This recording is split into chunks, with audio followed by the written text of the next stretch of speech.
CM அவர்களுக்கு எனது மனமார்ந்த நன்றியான வேண்டுகோள் என்னவென்றால், நீங்கள் பேசினதை கேட்டுக்கொண்டிருக்கிறேன் சட்டசபையில்.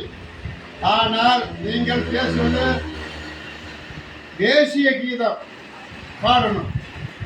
எங்கள் பள்ளிக்கூடத்தில் ஜனகணமன பாடிக்கிட்டு இருந்தது எங்கள் காலத்தில், ஆதி காலத்தில். நீங்கள் என்னன்னு கேட்டிங்கன்னா, இப்போ பள்ளிக்கூடத்தில் கொண்டு வர்றீங்க தமிழ் தேசிய கீதம்னு சொல்லிட்டு வர்றீங்க. ஆச்சா, நீங்கள் தமிழ்நாட்டில் தமிழ் தேசிய கீதம் ரைட்டுங்க. ஆனால் தமிழ்நாட்டில் தெலுங்கர்கள் 40 லட்சம் பேருக்கு மேலே இருக்கிறாங்க. அப்போ தெலுங்குலேயும் 4 நாளைக்கு நீங்கள் தேசிய கீதம் பாடி தான் ஆகணும். இப்போ ஒரு சண்டை வார நடக்குன்னா, நம்ம தேசியத்துக்கு சேவை செய்யணுமா, தமிழ்நாட்டுக்கு மட்டும் சேவை செய்யணுமா? இப்படியே அந்த மொழியை விட்டுருங்க.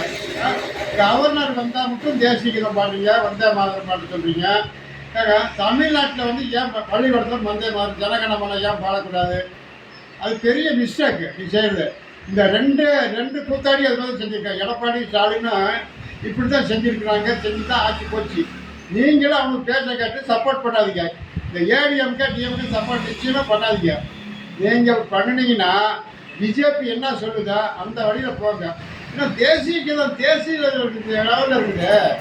நீங்கள் தமிழ்நாட்டுக்கு தமிழ் மொழி பேசுகிறது பண்ணுறீங்களா? தமிழ்நாடு மட்டும்தான் இந்தியாவில் இருக்கா?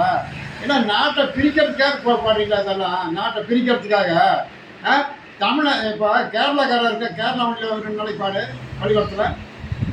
கன்னட ஸ்டேட்கார படிக்கிறோம், அதை பாட. மும்மொழிங்கிறியா? எல்லா மொழியும் தான் நான் தமிழ்நாட்டா? தமிழில் இப்போ தமிழ்நாட்டை விட்டு நீங்கள் இன்டர்நேஷனல் லெவலில் போயிட்டு இருக்கிறேன். எல்லாத்தையும் கூட்டி சேர்ந்து தமிழ்நாட்டை பிரிக்கிற. இந்தியாவிலேருந்து 2ஆக பிரிக்க பார்க்குறீங்க.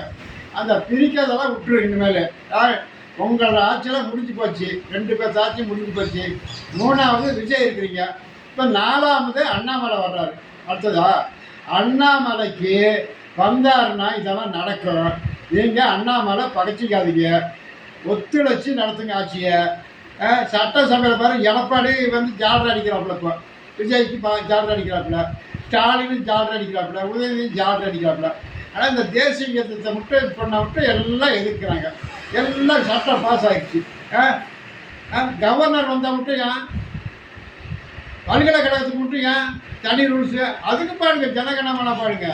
தமிழ் கொண்டு வரீங்களா? இல்லை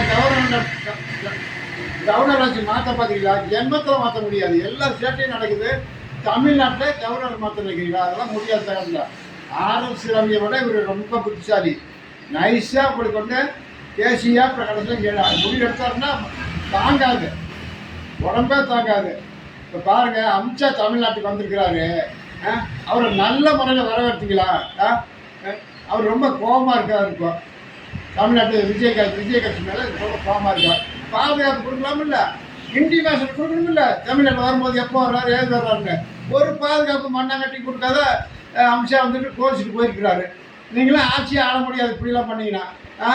சட்டசபையில் உட்காந்துருக்கீங்க, யாராவது அறிவுன்னு சொல்லுவீங்களா? அவருக்கு விஜய்க்கு சொல்லக்கூடிய தகுதி இருக்கா அவங்களுக்கு? எல்லாம் ஜாலர் அடிக்கிறீங்க.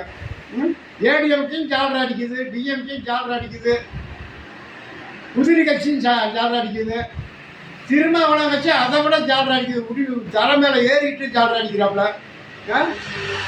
சீமான் ஒரு ஆள் தான் நல்லா பாதுகாப்பாக இருக்காப்புல. அவர் தான் இப்போ ஆட்சி அமைக்கிறாரு. அடுத்த சிஎம் அவர் தான். யார்? சீமான். இதை எழுதி வச்சுக்கோங்க. நீங்கள்லாம் இப்படிலாம் போகிறதெல்லாம் கொஞ்சம் கூட இப்போ காவிரியில் போராடுறீங்க. அதுக்கெல்லாம் எதுக்கு போராடுறீங்க? அதுக்கெல்லாம் மோடி அமித்ஷா இருக்கிறாங்க. தேசிய நேஷனல் நதி. நீங்கள்லாம் நம்ம கொண்டு வர முடியாது. வீணாக தூண்டி விட்றாங்க உங்களை. ஏடிஎம்க்கும் டிஎம்க்கு தூண்டி விட்டுட்டு இருக்கிறாங்க. நீ மாட்டிக்காத. அதில் நீ பாட்டுக்கு நேராக போ. இந்த 2 பேர் சொல்கிறத கேட்காத போனீங்கன்னா ஆட்சி ஓடுறோம். நல்லா 2 பேர் பேச கேட்டால் கம்சிடுவானுங்க. 2 பேர் ஒரிஜினல் பாயாசமான பேசிகிட்டே இருக்காங்க. அதே மாதிரி அதை செஞ்சுக்கிட்டே இருக்காங்க. இத்துடன் முடித்துக் கொள்கிறேன். அடுத்தது தொடரும். நன்றி, வணக்கம்.